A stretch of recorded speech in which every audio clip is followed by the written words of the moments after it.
My brothers and sisters of Burkina Faso, my beloved Africans across the continent and truth seekers around the world.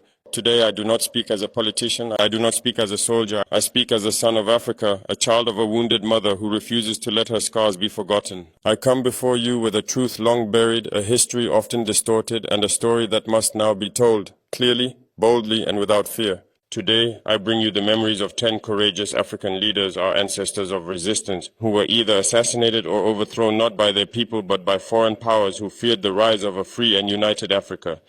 This is not merely history. This is a map of betrayal, a record of what happens when an African dares to dream beyond chains. Let us begin where the first spark was struck. Number 1.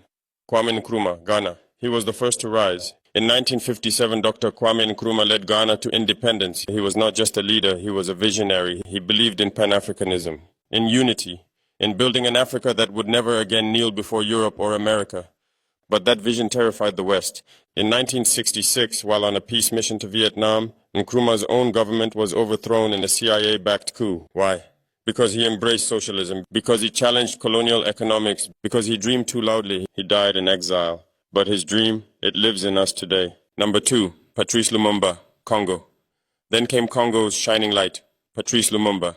Young, passionate, fearless, the first elected Prime Minister of the Democratic Republic of Congo. He sought to return Congo's vast wealth to its rightful owners, the people.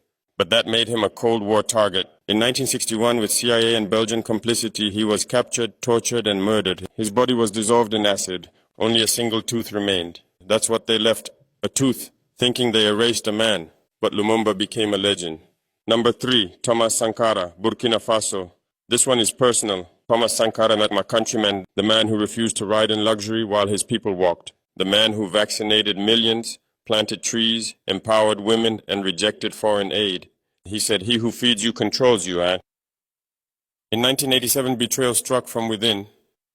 Blaise Compaoré, once his closest ally, led a coup backed by foreign interests. Sankara was gunned down at just 37.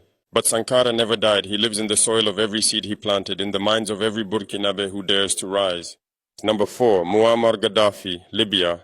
A controversial figure, yes, but a visionary nonetheless. Gaddafi ruled Libya for decades, but his ultimate dream was not domination, it was African unity.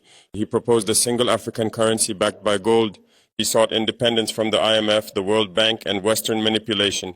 In 2011, NATO forces bombed Libya. Rebels supported by foreign powers hunted Gaddafi like an animal. He was captured, humiliated, and killed. Since then, Libya has known only chaos. Number 5, Laurent Désiré Kabila, Congo, DRC.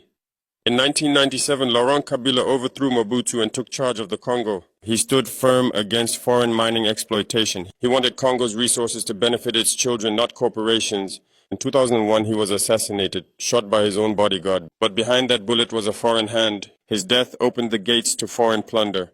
Number 6, Sylvanus Olympio, Togo, the first president of Togo, a nationalist, a man who rejected France's plan to continue economic control over West Africa. He refused the CFA franc, that colonial currency still haunting us today. In 1963, French-trained soldiers assassinated him, shot outside the U.S. embassy as he tried to escape. This was Africa's first post-independence coup. It would not be the last.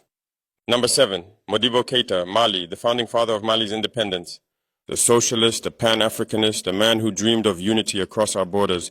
But the West doesn't like unity, but only division. In 1968, he was overthrown in a military coup. He died in prison 9 years later. His only crime? Believing Mali should chart its own course. Number 8, Gamal Abdel Nasser, Egypt. He's often called an Arab leader, but Nasser was also a son of Africa. He stood up to Britain and France. He nationalized the Suez Canal. He called for African-Arab unity. The CIA and British intelligence tried to poison him. They plotted coups. They failed, but the pressure wore him down. He died of a heart attack in 1970. Was it natural? Perhaps. But even if his heart failed, his spirit never did. Number 9.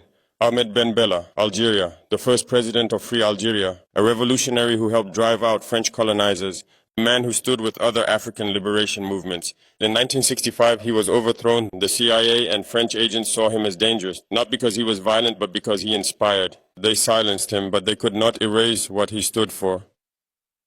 Number 10, Julius Nyerere, Tanzania, and finally the humble philosopher, Julius Nyerere. A man who lived poor, ruled humbly, and led Tanzania with dignity. He introduced Ujamaa, African socialism. He taught us that development meant more than GDP. It meant dignity. But the IMF and World Bank had other plans. Economic sabotage, pressure, manipulation. They pushed him to step down in 1985. He was not killed, but his vision was wounded. My brothers and sisters, what do you see? 10 leaders, 10 lights, all were dimmed, not by their people, but by those who feared African freedom. These were not accidents, they were deliberate acts, messages sent in blood. Do not rise, do not unite, do not dream. But here I am, dreaming anyway. And I know you are too, because from Ghana to Gambia, from Egypt to Eswatini, from Kinshasa to Ouagadougou, the fire is burning again. We will not forget them. We will not betray them. We will rise because of them. This is our continent, our story, our future. Let the world listen. Africa is awake. We are going to unite, so please share with your family and friends to join the United States of Africa, USA channel. God bless you all.